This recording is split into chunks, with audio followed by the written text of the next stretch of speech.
Good morning, everybody. It is the last week of regular class. Next week is finals week, and so I wanted to do an introduction to this last week. If you go to course content and click on that persuasive unit folder, scroll down to get to the week 15 content. You'll see it with this week's date. We live in a world of persuasion, guys. We are bombarded by persuasion every day through billboards and ads that we see on our telephones as we're scrolling through for our news and that kind of thing, right? And everyone's trying to convince us of something. And so I want you to be thinking about, as you are compiling your outlines, looking for the best and most relevant information that you can build your outline with, because that's going to give you credibility to speak on your topic. And as you are finding the last of your research and your resources, keep in mind that you'll want to consider your organizational patterns as well. Because it's very, very important that you think about, if I am going to try to convince my audience, for example, of this solution, what I want them to do to carry out for this solution, I have to establish what the problem is first. Keep in mind that a certain portion of your persuasive outline could be informative in nature, okay? And so in chapter 24, there is there's a list of different options for you on organizational patterns. And one of the most common designs is Monroe's motivated sequence. That is used in television commercials constantly.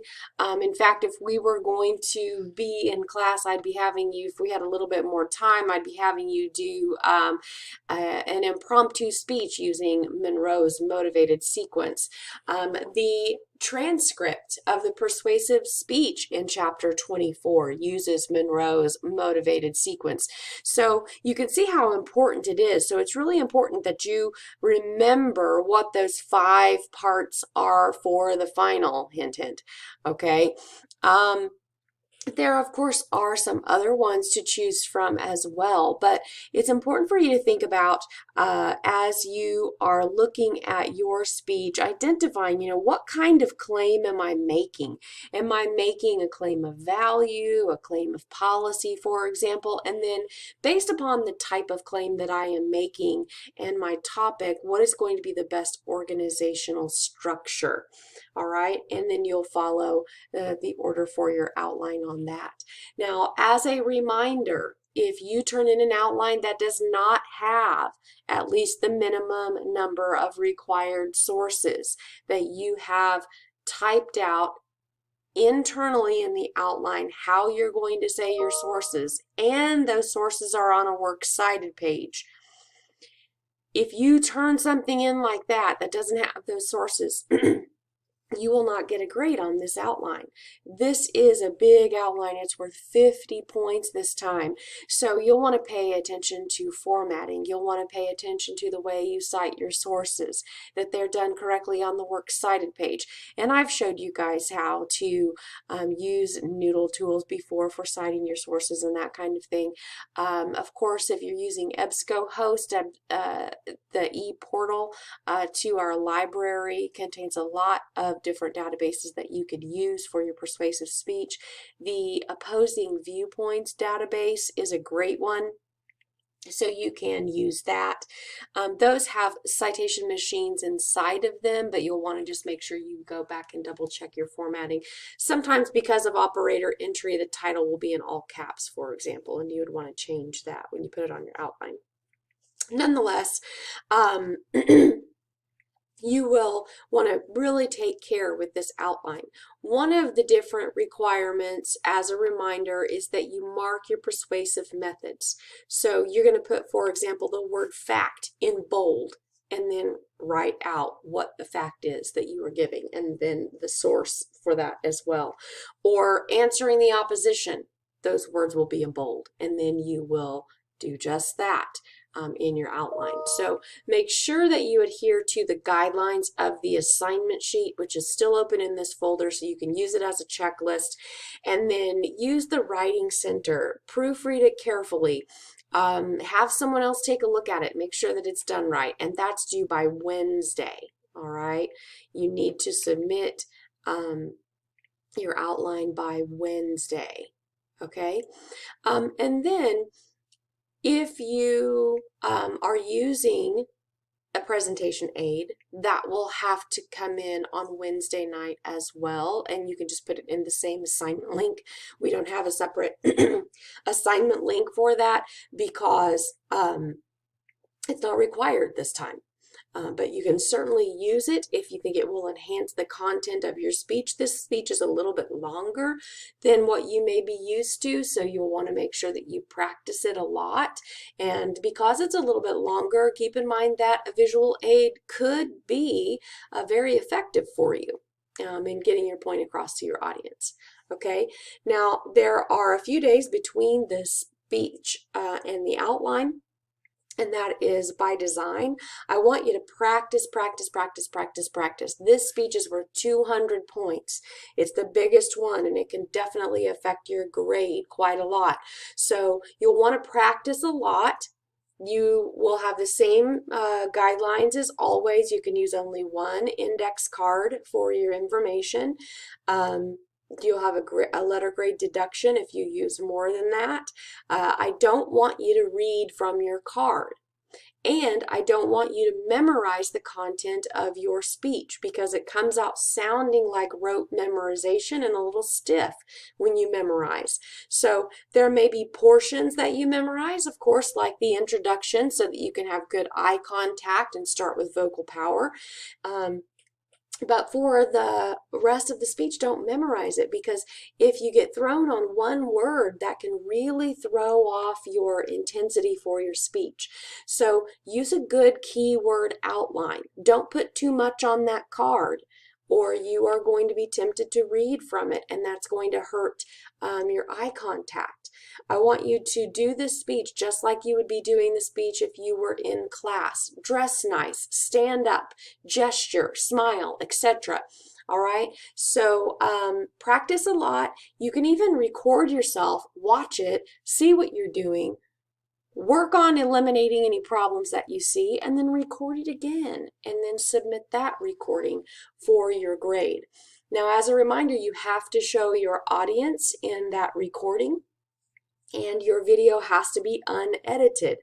Okay, so just pan the room with your cell phone if that's what you're using to record yourself, so that I can see you have a live audience member. If that is impossible for you, once again, if you live alone or something, then we can make an appointment through Zoom and I can watch you over the internet give your speech. Now, all of this adds a little bit extra anxiety or pressure sometimes for some people. And somebody even in the evaluation last time said it was weird giving my speech when there was only one person listening. And so, of course, go by safety guidelines, but if you have available to you more than one person to watch, feel free to get a couple of people in there. Some people have said it was weird giving my speech in front of my mom instead of my classmates and that kind of thing. And again, that's very common. You are not alone in feeling that way. So if you can,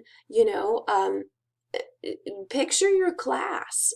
Try to distance in your mind the fact that, oh, this is my mom or this is my brother watching this speech, and picture your class sitting there watching you and visualize them supporting you, sitting on the edge of their seats, really wanting to hear what you have to say about this topic, and really focus on putting your very best speaking forward. Show me that you've learned something. Go back and look at the evaluation forms that you have received already. Look at things that you needed to work on. Maybe if it was, getting rid of vocal fillers or something like that, then I've got a link in the unit folder for you to check out and give you some ideas on how to eliminate those. But I want you to show me that you have focused on overcoming some of your issues, and I want you guys to just give stellar speeches for this final one, okay? You might want to also spend some time reviewing for your final this week as well. It's comprehensive, meaning there will be something from all the different chapters that we have covered on the final. So you can go back through the unit folders and you can study the PowerPoint notes as a way to review, and then if there's some concept that you don't remember, then of course you can ask that in, or look in your textbook, or ask that in the course tools. There is an open general forum that says, do you have any questions? It's called, do you have any questions? So you can actually subscribe to that forum so that you can see when people post questions there, and you can get my response. Another class has used that quite a bit over the semester. They're an online class, of course, so it's a little bit different for them, but it's been very helpful to them because they have asked questions and gotten clarification through that forum about tests, etc., about assignments, and have shared in that knowledge. And so that's a great way to ask questions about your final if you have them. There is also a video in Course Tools that I want you to watch this week for more information about using HonorLock. It'll take you to the process so that you can see what you'll have to do, and panning the room to see what's in there, making sure that you have your book put away. You can't have your book out or your phone out during the test and that kind of thing. You'll have to leave your face in the camera frame while you take the test, that kind of thing. And our test is scheduled for 10 a.m. on Monday the 4th, so make sure you leave time open on your schedules to take that exam. You'll have, just like you would on campus, an hour and a half to take that test if you need it. You very likely won't need that much time, but that way you can be very careful and thorough in your answering of those questions, okay? So again, make sure that you attach a speech link to the assignments. Don't put a file in there because it takes a long time for me to upload those, and sometimes they don't work. So just if you need a reminder about how to do that or what's required, you can go back to, in the informative unit folder, there is a folder called Doing Speeches Online.